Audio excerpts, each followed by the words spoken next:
Many patients often ask me, is homeopathy the same as Ayurveda? They're also confused about how these alternative medical systems differ from modern conventional medicine, commonly called as the English medicine.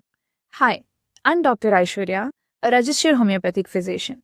Today in this video, I'll be clarifying these differences in a simple and scientific way. Let's get into it.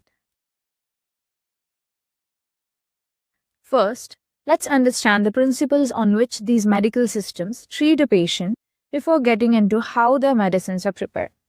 Modern or English medicine, or allopathy as it was called previously, treats the disease directly. It focuses on pathology, its diagnosis, and suppression or removal of symptoms using either drugs, surgery, or procedures. Example: if you have high blood pressure, you'll be given an antihypertensive drug which will simply bring your blood pressure back to balance as long as you continue taking it.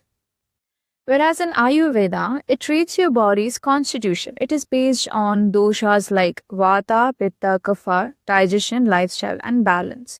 Treatment is individualized but largely herb and regimen based. Let's take the same example: high blood pressure. You'll be advised to control salt and spice intake with specific dietary and lifestyle modifications.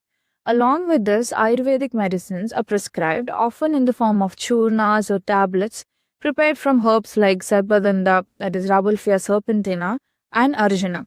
So these herbs help bring blood pressure back to balance as long as the patient continues to follow the recommended diet, lifestyle regimen, and medications. While in homeopathy, we treat the patient as a whole. It works on the principle of like cures like and uses a minimum dose. The aim is to stimulate the body's natural self-healing response and not suppress symptoms. For instance, you may have noticed that when you cut your finger, even without applying any medicine, it heals on its own within a few days. This happens because of our body's natural defense mechanism, the immune system, which works continuously to restore balance. The same mechanism is active not only in injuries but also in conditions like fever and infections. However, prolonged exposure in our daily life, such as chronic stress at work or home, poor emotional regulation like unresolved anger, grief, lack of sleep, and inadequate nutrition can gradually weaken our immune system. When the immune system remains compromised for long periods, the body becomes vulnerable to a wide range of health conditions, starting from simple cold to recurrent infections to even chronic and immune-related diseases. Now, taking the same example, when a patient comes to us with high blood pressure, our goal is not only to bring the BP readings back to a normal range, we also try to understand why the imbalance developed in the first place. What internal regulatory or immune imbalance is expressing itself externally as high blood pressure? Once we identify the root cause and the individual pattern of imbalance, we prescribe a homeopathic medicine aimed at restoring this internal balance. So, in homeopathy, even if two patients have the same high blood pressure, the treatment may be different because we treat the person, not just the numbers. Now, these three medical systems differ not just in treatment, but in how medicines are prepared.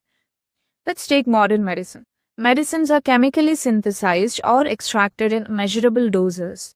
They act directly on the biochemical pathways and receptors. While in Ayurveda, medicines are prepared from plants, minerals, and metals processed by pharmaceutical methods like Shodhana and Samskara, which remove impurities and detoxify the substance along with enhancing or altering medicinal properties to render it bio-friendly. Though the substance undergoes a change and is prepared as formulations like churna, kvata, gratha, bhasma, its essential physical characteristics are preserved, allowing it to act therapeutically. In homeopathy, we also use plants, minerals, metals, and other naturally available substances.